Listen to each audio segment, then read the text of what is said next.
knock off. Every once in a while you see some movement too. That's because the wind's picking up and the camera itself is not holding totally steady because of the increasing winds. On the WVTM 13 Live Doppler, your real-time way to track these storms and see how they're moving, and especially in this case, the back edge of this, which Adrian Castellano was just talking about, is moving so quickly off to the northeast. It's amazing. Heaviest rain in Birmingham may come over the next couple of hours as that moves up to the northeast. As you can see, all the sheets of rain moving generally from southwest to northeast, the back edge pulling up like so. We will have to watch for a kind of a strange animal called a gravity wave. Conditions might be favorable for that, and that could briefly enhance the winds as this moves northeastward. Possibility, we'll keep an eye on it and see what happens. In any event, that's one wet-looking radar for sure. You folks in the east still have at least a few hours to go as the heaviest rain moves in. You're going to be wet for quite some time. Downtown Birmingham and the Hoover area at this point, not as hard as the rain is elsewhere, but this will be coming in from the southwest, so it'll be picking up again. We don't think it lasts long enough, the rain, to cause any serious flooding, so we're not concerned about that being a major issue with this storm. The main issue, and really the only significant issue, possibility of strong wind gusts. Tropical storm warning in effect for that reason. All the counties in blue: Cherokee, Etowah, down to St. Clair, Jefferson, Tuscaloosa, Shelby, Bibb County, and everybody else down to the south. Up north, the winds generally speaking a bit lighter, so you're probably not going to have any damaging winds. Marion, Winston, Coleman County, Blount, Fayette, Walker County, or Pickens County. There, the wind's just not quite as strong. Even though it's been over land now for several hours, it is still a hurricane as of midnight. Peak winds 75 miles per hour, moving northeast at 31 miles per hour. The core still looks pretty intact with this thing too.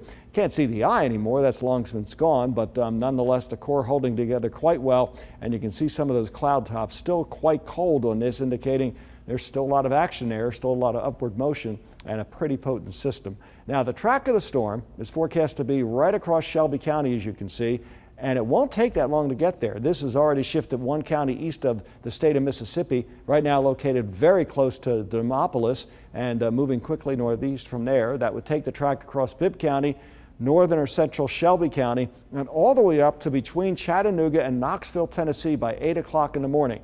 It's essentially midnight now. That's only 8 hours away. It's going to move from here all the way northeast up to eastern Tennessee, the Smoky Mountains. Pretty unbelievable. We don't see tropical systems do that all that often.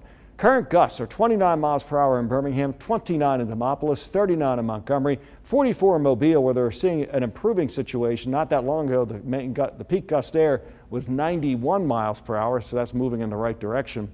It will be interesting to see what happens with some of these stronger winds down south over the course of the next 2 to 3 hours. If they're going to make their move, they'll have to make it quickly and cause some of those winds to increase down in Chilton County and surrounding areas. We are gusting to 32 now in Tuscaloosa, 31 in Alabaster, so we're coming up there.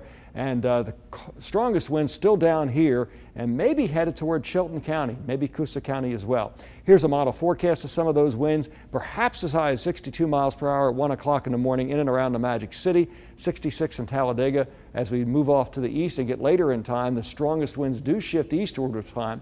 By the time we get to 5 a.m., the peak wind gust down to 30 miles per hour in the Magic City, 36 at Springville, about 25 in Tuscaloosa. Now, it won't diminish very quickly beyond that point. Thursday's still going to be a windy day. The wind's still going to be pretty strong, just not strong enough like it will be overnight to cause any damage. Here's our model forecast of the rain associated with the storm. Midnight, essentially now, showing up down here. As we go forward in time, there comes what's left of the eastern part of the circulation of it. So by 1 a.m., really pouring down rain around Peach Country with some more heavy downpours moving in. That rapidly shifts eastward, as you can see, over Clay County and Calhoun County.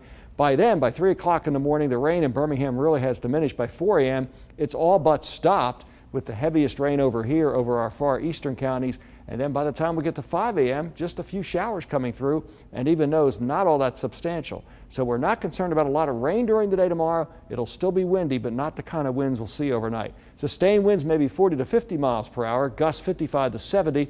Again, especially over the southern half of the area. Rainfall totals 1 to 3 inches, so flooding shouldn't be a major concern. Tornado threat does indeed look low, but power outages could be widespread. Numerous trees down and tree limbs too could be a factor. First thing in the morning, some showers, 71 degrees, a little less wind by midday. Some sunshine peeks through during the course of the afternoon with temperatures holding near 70. We just have to get through the overnight period, then things start getting better. Over to Guy and Sherry. All right, Jerry.